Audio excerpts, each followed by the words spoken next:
What's up, traders? Sandra O'Connell with Pristine Capital coming at you with yet another market recap video. It is September 21st, 2021. Please go ahead, click the like button on this video, subscribe to my channel. Really appreciate you. Today we're going to talk about the price action in the headline indices. Another crazy day ahead of Fed Wednesday. We're going to talk about Fed Wednesday, what to expect. We're going to go through some of my trades for the day. Let's dive right in. Before we do that, quick risk disclaimer: nothing in this video should be construed as investment advice or recommendations. Please follow your own trading plan and your own risk parameters. And last but certainly not least, do not YOLO your entire account into any one of my trades or anyone's trades for that matter. All right, box scores for today. Broad indices. So S&P 500 is measured by the SPY, closed down 0.1%. NASDAQ QQQ finished up 0.12%. IWM small caps were our top performer on the day, up 0.17%. And the Dow Jones closed down 0.09%. So the story for today is that we were up pretty much the entire overnight session. And, really nice bounce overnight. I believe we opened up maybe like 0.6%, 0.7%, somewhere around there. And pretty much throughout the entirety of the day, we had some selling going on. So we'll take a deeper look into the chart. But market breadth started off, with like 90% advancers all around. By the end of the day, we had 3 out of the 4 indices with negative breadth. The small caps are the only one that closed with positive breadth at 51%. All right, let's dive into our charts here. All right, so we have S&P 500, which actually just took a bit of a spill in the after hours. So check this out. We had, quad witching, really tough day of price action on Friday. Then we had yesterday, Monday, which was a huge spill lower in the market. Market was down well over 2%. And got down as much as I believe is like 2.7% was the low of the day. Today you can see here, in the overnight market and early in the day, we actually climbed back into this monthly value area. And sellers got active. They came in and auctioned us lower. Even into the close, maybe like 15 minutes away, it looked like we were going to close green. And then right as the close hit, we just flipped red. And then after the close, we had that dump lower. So look at this. This is at 3:30. We're breaking out of this, the 5-minute chart. We're breaking out of the daily value area. And look, 3:30 hit. And then all of a sudden, just these big red candles. So definitely, some jittery market participants that are, just selling into any strength. And then you can see, we came down in the after hours. And then some dip buyers came in and supported us ever so slightly. At one point, we were down over 0.4%. So yeah, that's definitely not, doesn't give you the warm and fuzzies heading into the close before Fed Wednesday. NASDAQ, let's take a look at this one on the daily chart. NASDAQ also has this like shooting star candle. Closed out with a doji though. And you can see the NASDAQ in the after hours is down 0.11%. All right, so we have that one. Let's take a look at the Russell. And what's I think the most concerning here is that typically when we get these big red days, you'll get a nice bounce in the market. Some short covering, some people that find value in where the market is trading come in and start buying.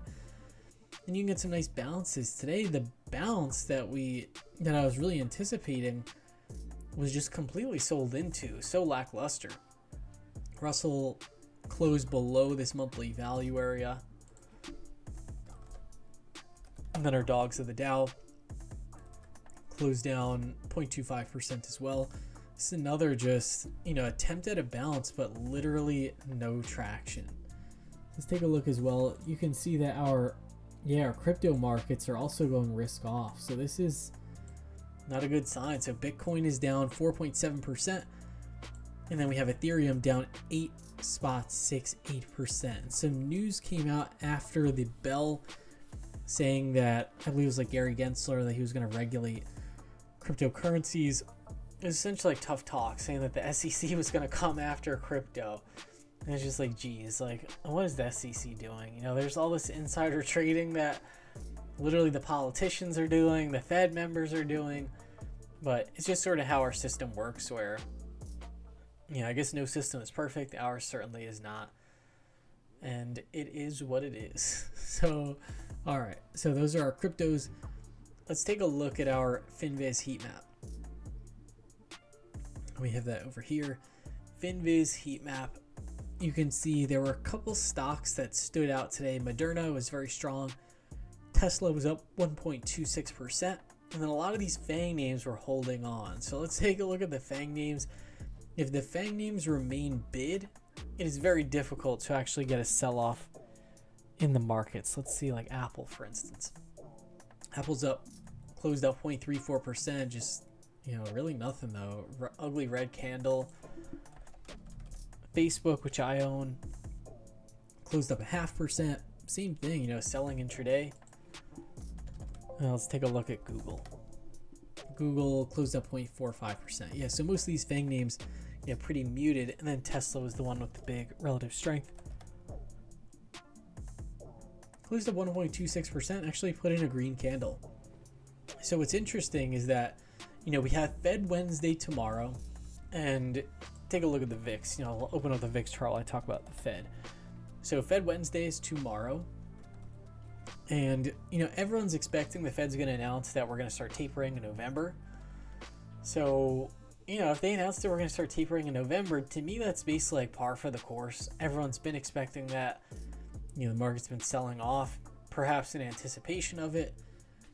And yeah, I think it's going to be tough to keep the VIX elevated at this like 24 handle if that's all we get. I mean, it really could be that there's something else going on. Maybe this Evergrande situation is, you know, really escalating or something. But yeah, the VIX definitely at very elevated levels. And we put in a wick candle yesterday, but we didn't get what typically happens after a long upper wick candle where you just, you know, the VIX gets crushed. The VIX was bid throughout the day. And then VVIX, we'll pull this one up as well. Yeah, VVIX closed down, but yeah, put in a red candle, but you can see some dip buyers came in support of these VIX futures. All right, so we have our heat map. Let's take a look at sectors. Sectors, you know, very mixed across the board, but there were some very strong areas. So the SPAC ETF up 1.5%. That has been leading the market higher. And then we have biotech. So some of these really risky areas of the market are doing okay. We have this ARK Israel Innovation Fund up 1.7%. So yeah, it's just kind of like laggards that are getting bounces. So what this could be, oftentimes, team, is players just closing out positions. Because if you're a hedge fund and you get the tap on the shoulder that your time has come, you're fired. You know, you have to close up your book. You're going to close all your longs, which means, you know, you're selling stocks. And then you have to close out all your shorts too, which could mean you're buying some of these, you know, really hated areas of the market like SPACs. So it's kind of odd price action that we're seeing here. And then you can see the social media ETF was up 1.2%. I took some calls in Snapchat today, and those did pretty well. Yeah, so those are our sectors. Style factors. Style factors also mixed across the board. And what's so interesting is, you know, all the concern is like Chinese Evergrande bankruptcy and whatever. And the international investments did so much better than everything domestic. So international value up 0.67% and international momentum up 0.91%. So very interesting. It's like the only country that was not pricing in Evergrande was the United States. So not really as strong. And then you can see hardest hit areas of the market, the high div, low vol. Style factor ETF was down 0.52%. Okay, so let's take a look. Yeah, so heading into the Fed Wednesday, based off this puke, it's making me wonder, like, does someone know exactly what's going to come out of Powell's mouth tomorrow? Like, tomorrow is the first day where Powell's in all cash. Because due to, like, the ethics review, he had to sell his holdings.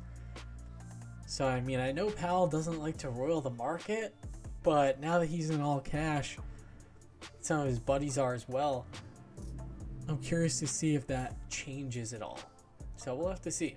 Always going to be interesting, and especially, one of my, core themes I'll be looking for tomorrow is if the Fed speaks and they don't announce anything cataclysmic, like if they say, hey guys, taper's coming in November, par for the course, I would imagine we could get some short covering and some, vol coming off. Or even, if they say, hey, things are a little dicey, we're going to hold off a bit. That to me is like the best case scenario for the market. And then we could see a nice rally. But this weakness definitely has me, definitely a bit concerned heading into tomorrow. Because I think for all intents and purposes, today should have been a bounce day. And we just couldn't even manage to bounce. All right, let's take a look at some of my trades for today. So I didn't do a ton of trading. Basically what I did was I closed out some losers, and then I reshuffled, added into some names that I think could perform a little bit better in the future. So I closed out, for closing out losers, I had these Pinduo Duo October 15th calls, and then I also had these Pinduo Duo November calls. Closed my October calls out for $234, I'd paid $495, and I closed the November calls out for $109, I had paid $220. So yeah, this was a trade I thought had, some potential, thought it was showing relative strength. This name, for all I know, it could still make a nice move. But yeah, it was just this pattern up here. I really like this tight price action. And it was like, all right, we're still in the pattern, And then yesterday, this really just put a damper on the trade. So I was like, there's no reason for me to still be in this. So I closed those positions out. I'll have to see, maybe this thing gets back above the 50-day and, get back into it. But yeah, for right now, I took a stop on those trades. And then took a stop on my Las Vegas Sands. So Las Vegas Sands also looked like, hey, this thing could be in a nice technical pattern. We saw these 4 green candles consecutively. Then this thing really just gave up the ghost. I actually stopped out of this one, well off the lows of the day. I'm glad I stopped out because, we closed very weak in this name. And then what else? So I did add some positions. I added Datadog and I added Roku via some call spreads. So Datadog, I think this one just deserves to break out, team. Datadog closed up 2.2%. Closed pretty much, I think this is, new closing high for Datadog. So looking really solid here. And look how well Datadog has done even in this weak tape. So if we get any sort of relief in the market, I would imagine Datadog could have a really nice breakout. So we'll see what happens with this name. And then Roku had a really nice news announcement today that they were going to be getting further integrated with Shopify and their platform. So yeah, this didn't really close very strong, closed up 0.95%. I added a call spread in this one as well for October. So we'll have to see if this one can get some traction. All right, so those are my trades for today. Let's take a look at our options order flow. And I'm going to pull up, so I looked at this yesterday, our CBOE exchange market statistics for Tuesday. And what you'll see is we still had elevated put buying, not quite as elevated as we had yesterday, but a lot of these readings still above a 0.9. What I noticed throughout the day when just observing the options order flow, pretty much every time the market was bid, there were just huge call buyers coming out. And when I'm looking for, this could be like a contrarian, bottoming event in the market or whatever, I never like to see just everyone in the market spamming calls, because that to me says they're still trying to buy the dip. A lot of times when you have a washout, it's when people basically throw in the towel on buying the dip. So that was kind of every time there were these chunky call orders, I was like, what? But then conversely, every time the market would fall, there would be put buyers, coming in.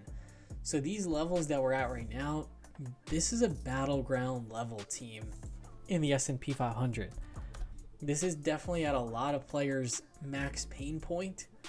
So yeah, I think we're at a critical juncture here. So I'll have to see what happens. Yeah, because right now the market is down about 5% off the highs. And depending on what happens tomorrow, you know, this could either be, hey, we had a 5% down move, we bottomed out, or this could be, hey, you know, we really dumped into year end and we could go all the way down to this 200-day moving average. So I'll have to see. Right now I'm in the camp that, you know, we should have some event vol coming off tomorrow. Things should improve, but I have to be prepared to change my mind if that is not the case. Let's take a look at our VicTech options race. Let's see here. So we'll go to today's combined flows. Let's check it out. So for today's combined flows, what do we have? So SPY was, you know, huge. You know, everyone buying either puts or calls there. That sounds, sometimes when the market's really volatile, you know, you just see a lot more activity in the headline indices rather than individual names. And then Uber, this one was showing some nice relative strength earlier today. This one appearing on our list for the first time in a while. Let's check out Uber.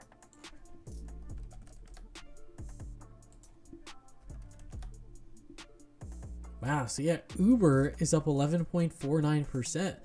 So some of these reopening names are doing very well. So Uber, really nice candle. Airbnb up 4.73% on the verge of a breakout, team. This is trading right up to the pivot. Yeah, looking really nice. Let's take a look at Expedia. Okay, Expedia down 0.42%, not too shabby. Let's take a look at Booking. Booking down slightly. Let's see, Carnival. Yeah, so I think that just goes to show, hey, maybe not all of the travel names are doing well, but these select names, Airbnb, Uber, Lyft, is also putting in a good performance, up 6.51%. So yeah, definitely some dynamics of a reopening trade. I will add, the one thing that I thought was different today, and why I was pretty optimistic up until the close, was that today for individual stocks, we started to see much better price action. So I've run a scanner throughout the day. It's like a 3-period high scanner. And yesterday, nothing was appearing on the scanner. Like nothing was making new highs. Nothing was having bullish action. I noticed a lot of small cap names today were appearing on that scanner. So yeah, I was like, you know, this could be some sort of bottoming. Small caps are looking good, but then into the close, yes, some weakness. But these small caps did close positive. So definitely I'm going to be keeping an eye on them to see if we get some sort of trend change and or a move above this 200-day moving average. With that being said, that about does it for today's market recap video. All eyes are going to be on the Fed tomorrow, team. At 2 p.m., that is when Jerome Powell speaks. And we're going to have to hear what this man says. Does he want to taper early? Does he want to give us, you know, a little bit more time because the economic backdrop looks dicey? Let's find out together, team. We're going to find out tomorrow.